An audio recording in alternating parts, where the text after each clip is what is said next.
Hello and welcome to News and Views. I'm John Banville. Our guest this week is Senator Joe Robach. Senator Robach, thank you very much for being here.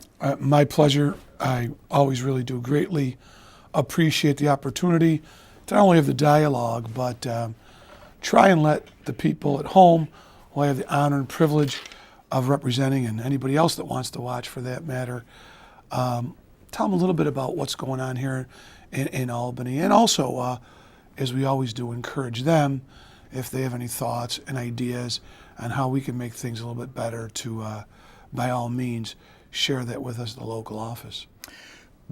With the budget finished, there is still activity in Albany. It's not as if everything stops once the budget is finished. There's been a big push, actually, and you've been leading the charge for reining in spending. It's been an issue that the governor has addressed. It's been an issue the Senate has addressed. And you have a piece of legislation which has been passed 2 times in a row by the state Senate, which would basically apply the same restraints that we have on local governments to state government. Can you tell us a little bit about the legislation and how it's making it through the process, and whether you think the Assembly will take this up? Absolutely. One of the things that we've talked about, and clearly the public, and rightfully so, in most of the state, certainly in upstate New York, has talked about taxes. And you don't have to be a detective to know connected to taxes are spending and controlling spending. So I really believe that we've been moving government in the right direction these last 2 years, working very closely with Governor Cuomo, who insisted that in the last 2 budget years, everybody work in the parameter of not growing the budget greater than the rate of inflation. As a matter of fact, this last year, we not only stayed under the rate of inflation, we spent less than the previous year. So we've already had 2 successful years of that implemented by desire and work. What the bill that I've passed and have sponsored for a number of years would simply say that the budget could not, by statute, not by agreement or opinion, grow greater than the average of the previous 3 years combined rate of inflation. And this to me is just a simple extension of what's already working to add some fiscal responsibility and sanity to the budget process.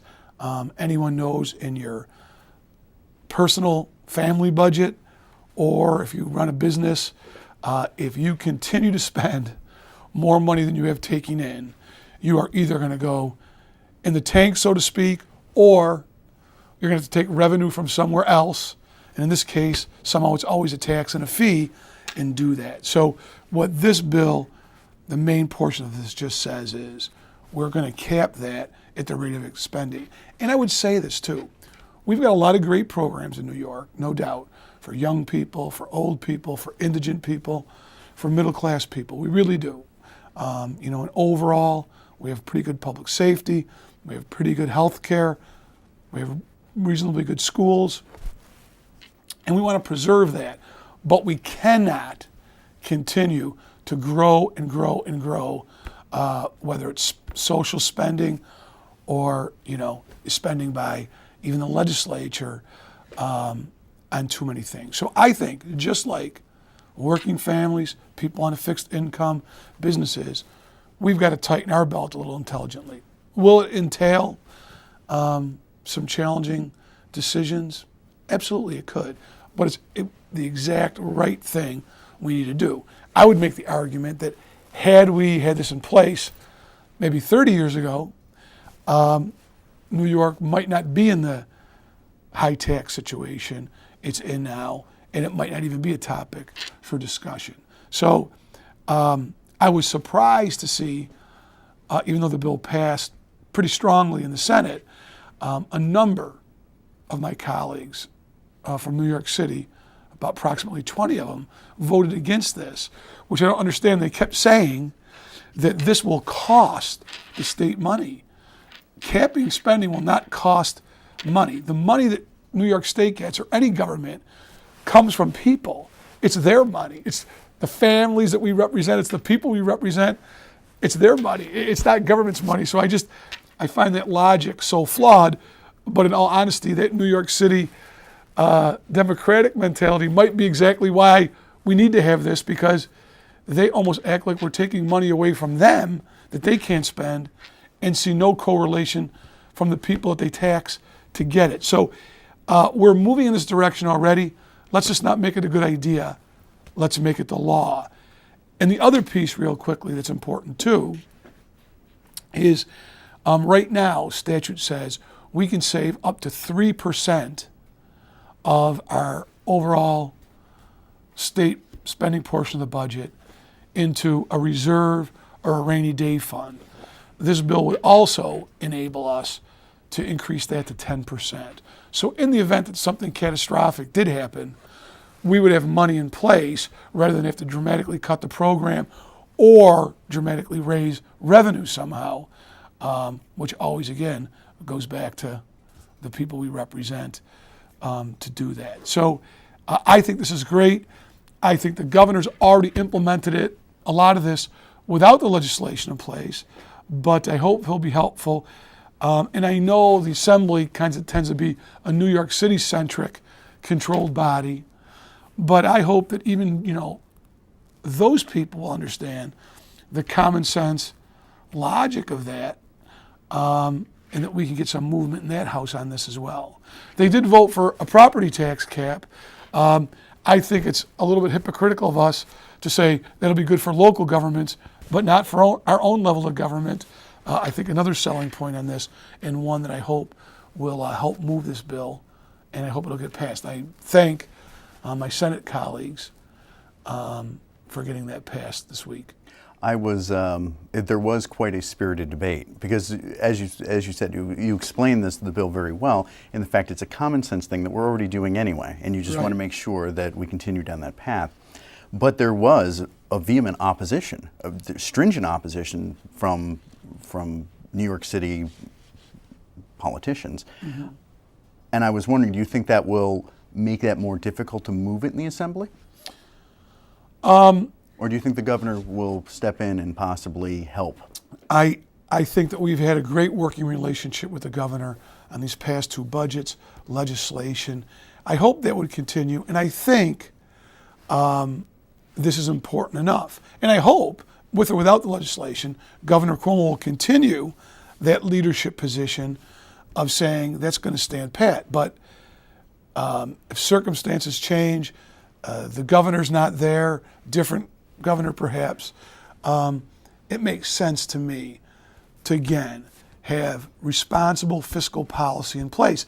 And when I hear people get up, as much as we all love programs, and say, and if we're not spending, one guy said, if we're not spending money greater than the rate of inflation, we're denying and taking money away from people that need government help.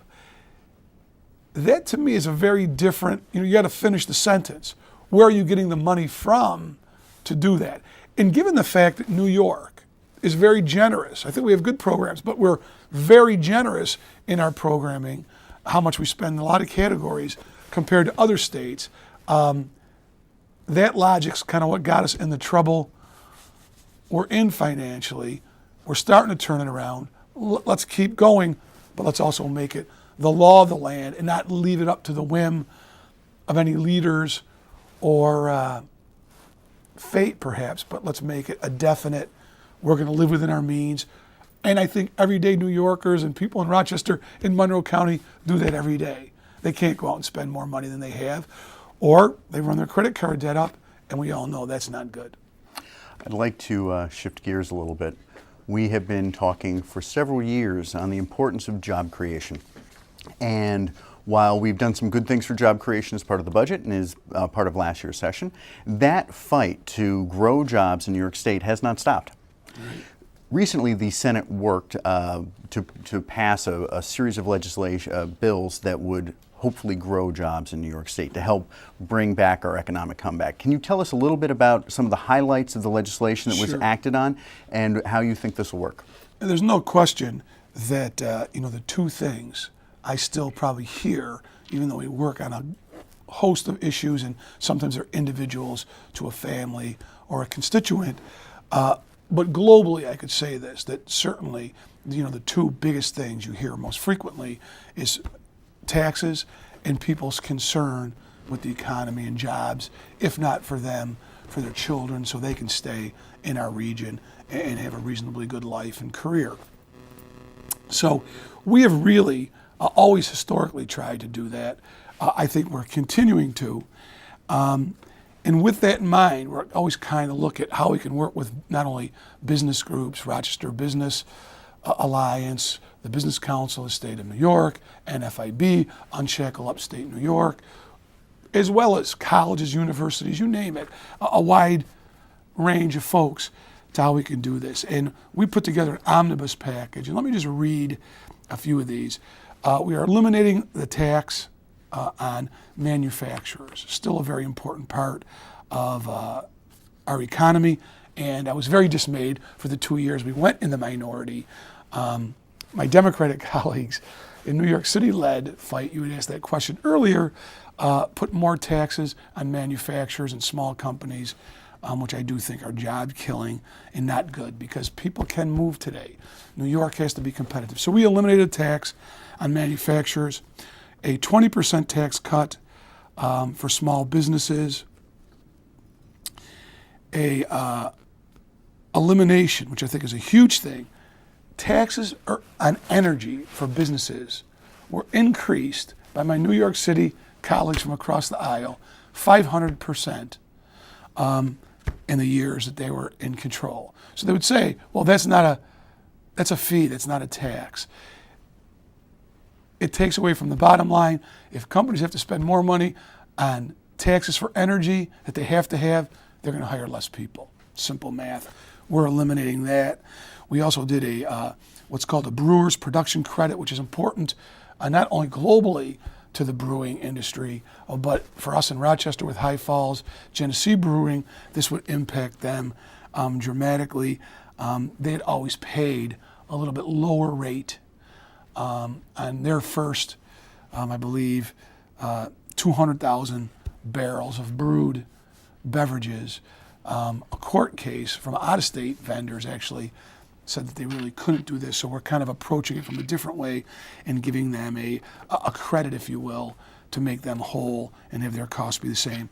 A bill I sponsored that became part of the package directly, an angel investment tax credit. This is creating a pool of money to ensure that people can invest. We create a tremendous amount of invention and technology.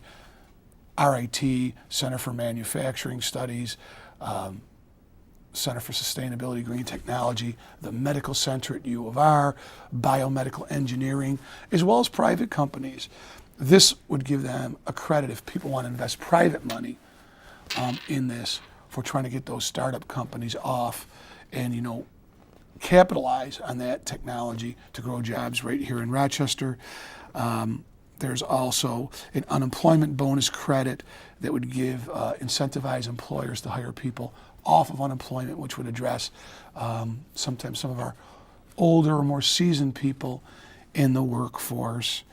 And the other ones is the Hire Now New York tax incentive, which would include direct incentives for each new job employers create. They would get a business credit for that, and I think this would really help maybe jumpstart the economy a little bit more. We seem to be coming out. Rochester's added some jobs, but until everybody has the job they want, and really, quite frankly, we know it won't really happen, but when we get unemployment down to close to zero, then we can stop. But I think this was a good approach, and I hope negotiations will go on and some of this will get done in both houses. I wanted to, that's all the time we have for this week, Senator. I want to thank you very much for bringing us up to speed on your bill to cap state spending. And I'm sure you'll be following up with our viewers to let us know what gets done as far as helping to create jobs in our area. I want to thank you. Thank you, John. We'll see you soon.